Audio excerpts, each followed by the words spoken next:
Happy Turkey Day, America. This is Razzball Radio on the Fantasy Sports Network, and this is kind of a special show today. Not just because now we have a guy who used to just pinch hit for us, but now is a regular. I don't know how that happened. Someone talked to booking. I guess that means I talked to myself. Rob Langevin, what's up, brother? Hey, happy Thanksgiving, Nick. Yeah, so happy Thanksgiving to our American friends. Happy just random Thursday to our Canadian friends. And happy whatever day it is if you're in another country. You know what's funny? We have a lot of guys at military bases, like in the Philippines and Guam, that watch this. I didn't know that. That's pretty crazy. So to all the ladies and gentlemen out there who are supporting this fine country, God bless you and happy Thanksgiving. But they're probably not listening right now because they're probably watching some football. Sure, let's do it. I'm so glad that you're like engaged already today. All right, listen, we're Oh, gonna do I'm something totally a little into bit it. Let's go. You shush. I don't want to talk to you now. You missed your opportunity to make a wisecrack. All right, we're gonna do something a little bit different today.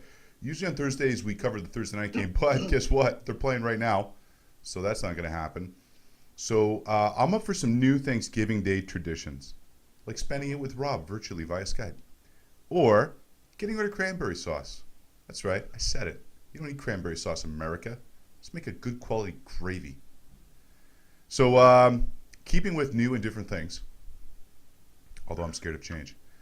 Today what we're going to do is we're going to look at some players that we don't really know how we're going to evaluate going into 2015. And yeah, it's early. And if you got questions, you're desperate with start sits, even over the holidays, I'm here at Nick Capozzi, NickCapozzi. I'll help you out.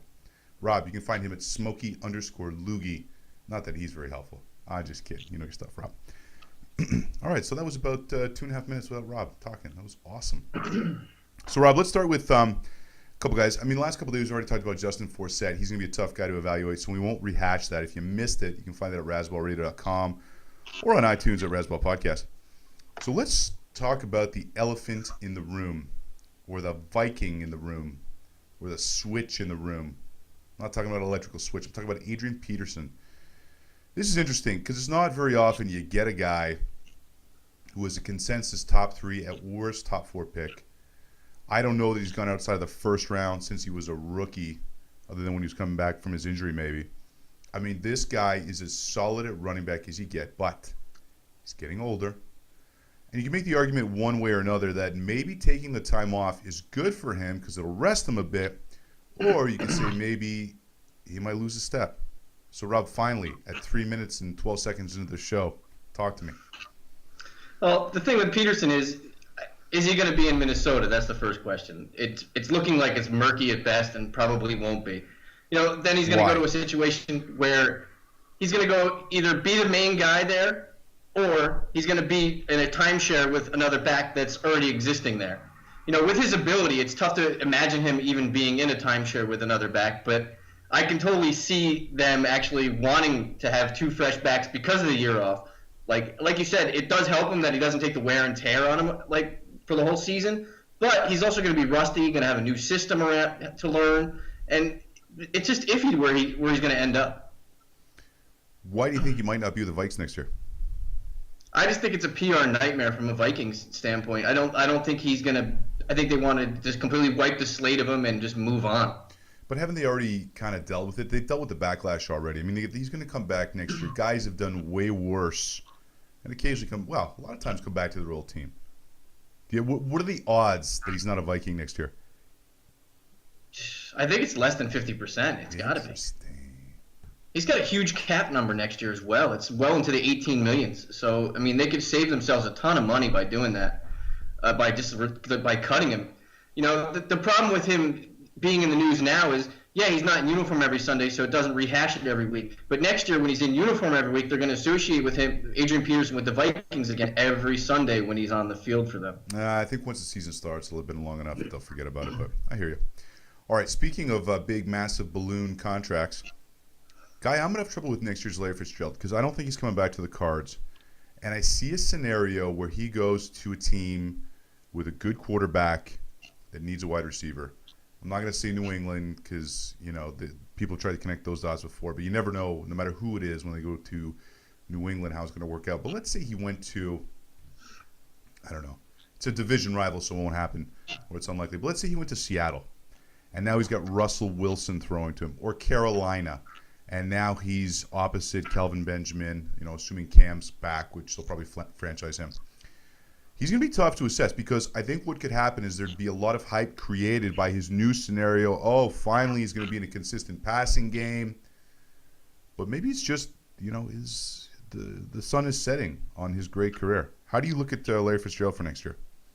I agree that I think he's probably going to be on another franchise next year.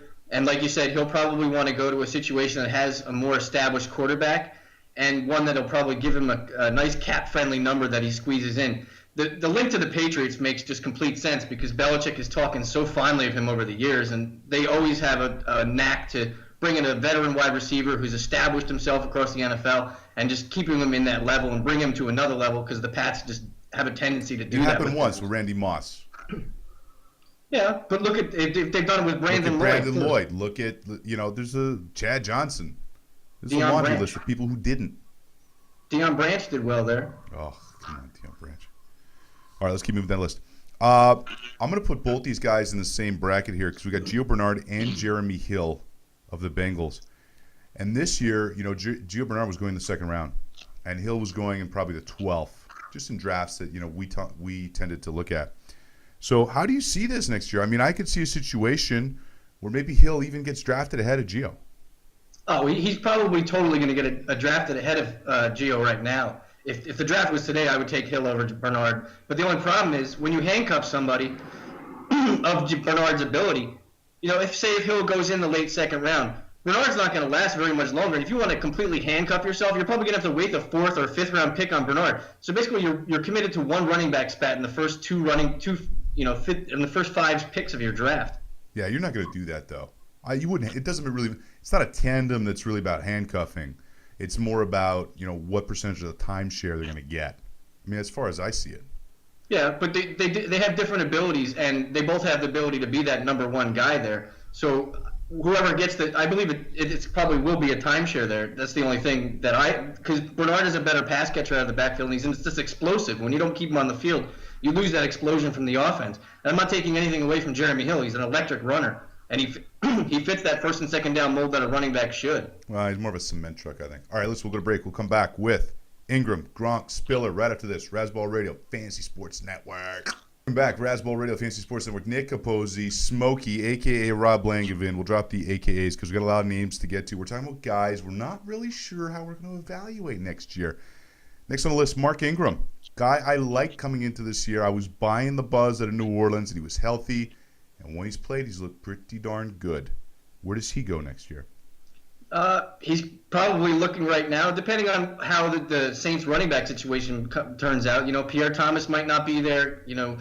That's the thing with Ingram this year. He's done a lot of things when there's the running back ranks for the Saints have been riddled with injury. There's been no Pierre Thomas at times. Kerry Robinson has been absent. And Ingram's been the guy that's been there to carry the mail for them. So next year, right now, if you're asking me, he's probably like a early second round back if the situation changes for him a little bit. Because if the Saints bring back Pierre Thomas and Kerry Robinson is there, and they bring in another running back probably to augment all three of those, then his value is gonna drop.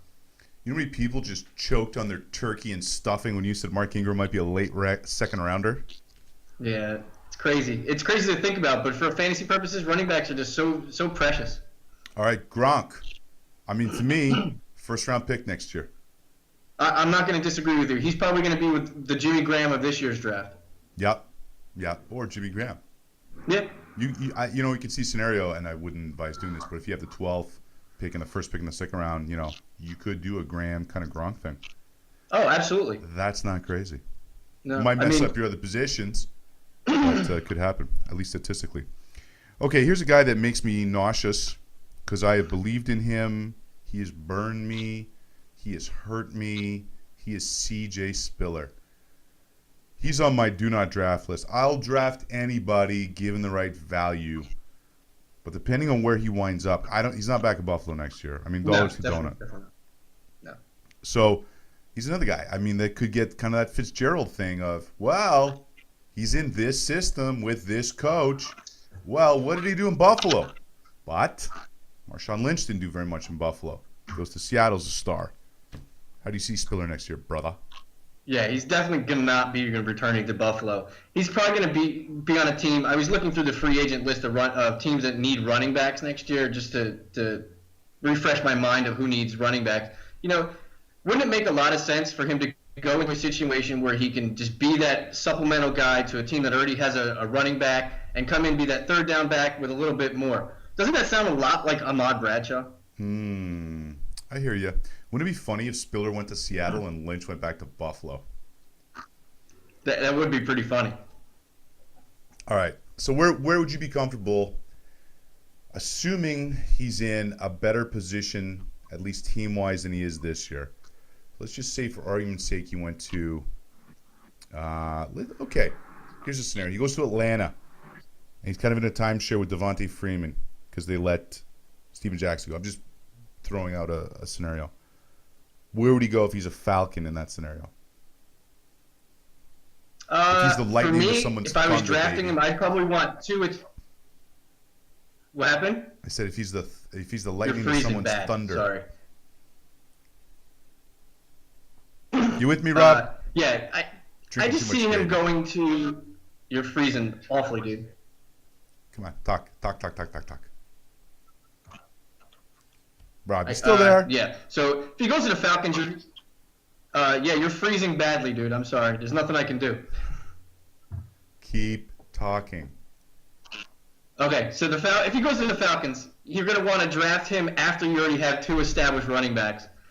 So I'd probably feel comfortable if you already had two running backs, he'd be your third, possibly fourth running back on your team already. So you'd probably already want to have an established wide receiver, your two running backs, maybe two wide receivers, and then you'd probably feel comfortable taking Spur there. Yeah, I still wouldn't. He's on my do not draft list.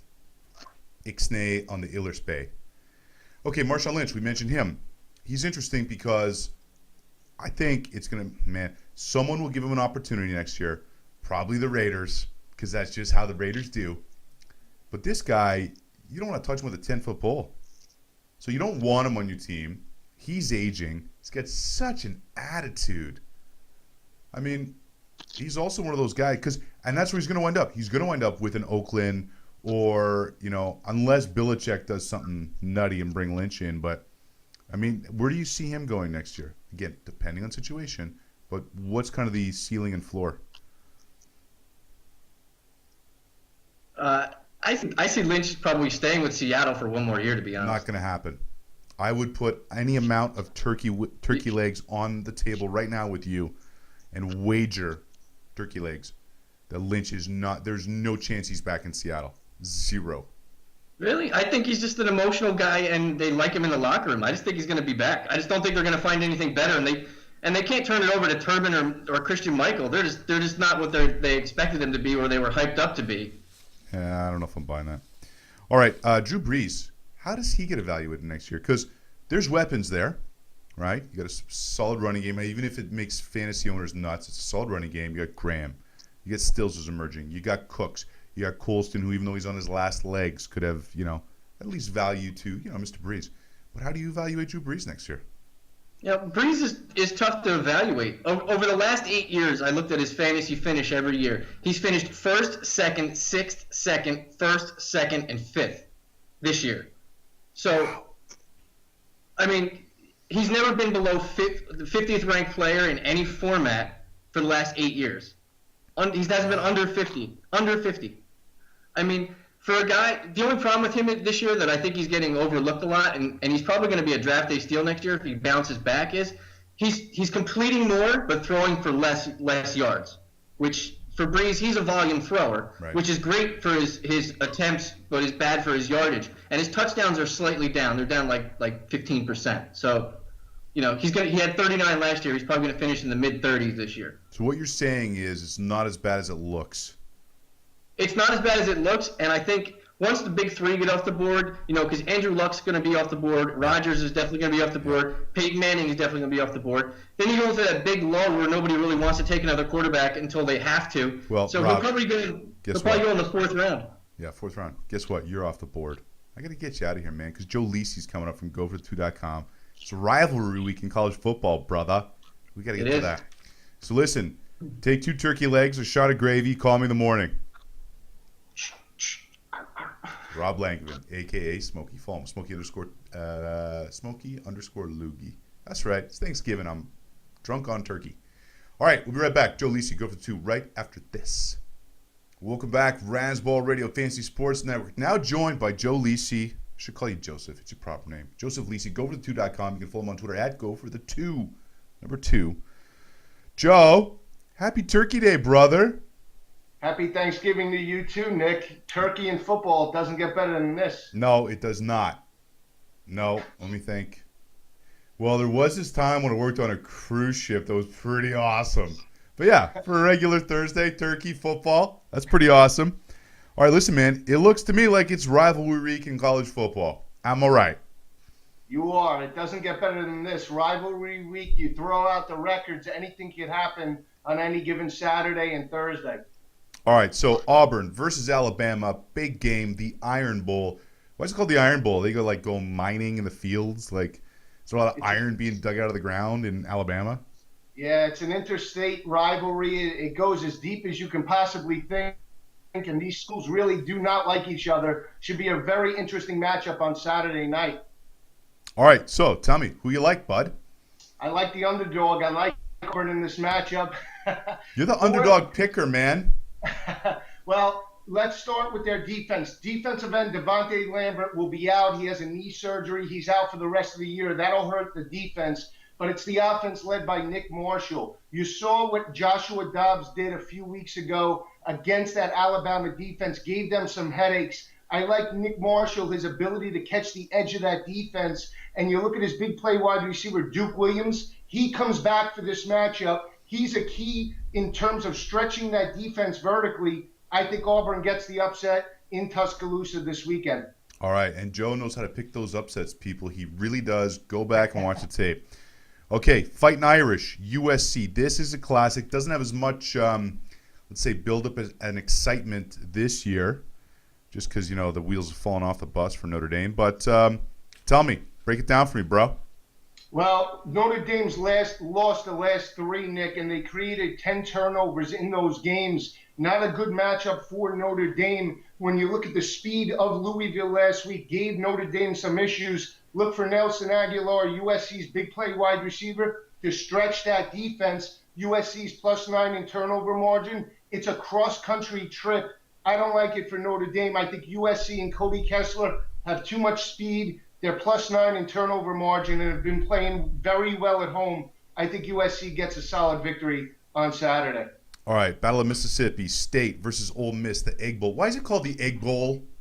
I'm not really sure about the history of the Egg Bowl, Nick. It goes very far back before I was born, but this is a very tough matchup for Mississippi State in this game. I like Ole Miss in the upset, playing very well at home, only giving up 130 rushing yards. They have a very solid defensive front led by Robert Nkemdiche. You look at Mississippi State, Dak Prescott, 8 interceptions over the last 6 games. They're -2 in turnover margin on the road and even in turnover margin overall. You look at Ole Miss's secondary, very solid with Pruitt and Golson, only giving up about 192 passing yards per game. You look at Bo Wallace, very volatile and unstable last week on the road, and I think that they bounced back in a big way and knocked Mississippi State out of playoff contention this weekend and get the upset. Let me ask you, is Dak Prescott still in the Heisman discussion? On the outside looking in at this point, you look at his performances over the last 6 games, 8 INTs. They dropped that game against Alabama. I think the front runner now is Marcus Mariota. You have to throw in Melvin Gordon into the mix should Wisconsin win out on Saturday against Minnesota and then win the Big Ten championship game. He could possibly do it. And then JT Barrett is another name that you have to keep an eye out for. Yeah, Mariota's, there's no chance of going back to Oregon, right? Because, they pulled him out in the middle of a series last week at home so they could kind of get a swan song from the home crowd. He's going to the NFL, right? Most definitely. And so is Brett Hundley with UCLA. He announced that yesterday. So he's another quarterback in the Pac-12 that garners a lot of attention in the spread offense. So he'll be a top 15 pick, in my opinion, as well next May. All right. Speaking, Marcus, it's the Civil War. Oregon State. I don't know. It doesn't seem like two states that were really in the Civil War. I don't think they were states back then. Don't hold me to that. I'd have to wiki that. I'm Canadian, but it would seem so. All right, Oregon State. Break it down. This is going to be a battle. You look at Oregon State. They challenged Oregon last year. They lost that game 35-34. They have a big play quarterback in Sean Mannion. What they do have, though, Nick, is offensive line issues. 34 sacks by that offensive line already through 11 games. Oregon has a lot of speed on the edge. 28 sacks through 11 games. Very balanced offensively. Over 300 yards passing, over 200 yards rushing per game, and very opportunistic in the defense, plus 15 in turnover margin. That's top in the country. So very good defense by Oregon. I think they're able to get to Sean Mannion. You can look at that Oregon State game on the road against USC. USC's defense flushed him out of the pocket and gave Oregon State a lot of problems offensively. Look for the same type of game plan out of the Ducks. I think they get a convincing win on Saturday on the road against their in-state rival. All right, it's not an interstate rivalry, but man, did the fans of Michigan and Ohio State hate each other. Hate.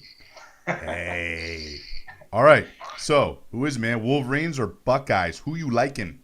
I'm liking the Dogs matchup. I think this is the biggest upset of the weekend. Michigan knocks off Ohio State. You can look at Michigan's problems, throw them out the window this year. They're minus 14 in turnover margin. That's 119th out of 125 teams overall. That's why they've had the record that they have overall, 5-6 on the year. Haven't played well in terms of the passing game with quarterback Devin Gardner. But their defense, Nick, very, very solid. Only giving up about 21 points per game. Only giving up 107 passing yards per game. Have a very solid defensive front. 29 sacks on the year. I think they can create some problems for T. Barrett. They're solid in the secondary, only giving up 194 passing yards per game. And more importantly, they have a solid offensive line. If offensive coordinator Doug Nussmeier and head coach Brady Hoke can force Ohio State into a blue-collar, low-scoring game and rely on their defense for field position, I think Michigan has a chance. I think they strike the upset 20-17 over Ohio State and knock Ohio State out of the playoff contention. Love it. All right, Joe, we got to wrap this up, brother. I apologize, but we'll be back Friday with Sky. We'll head up to the observatory, things we're looking at for the weekend. Thanks so much, guys. Happy Thanksgiving.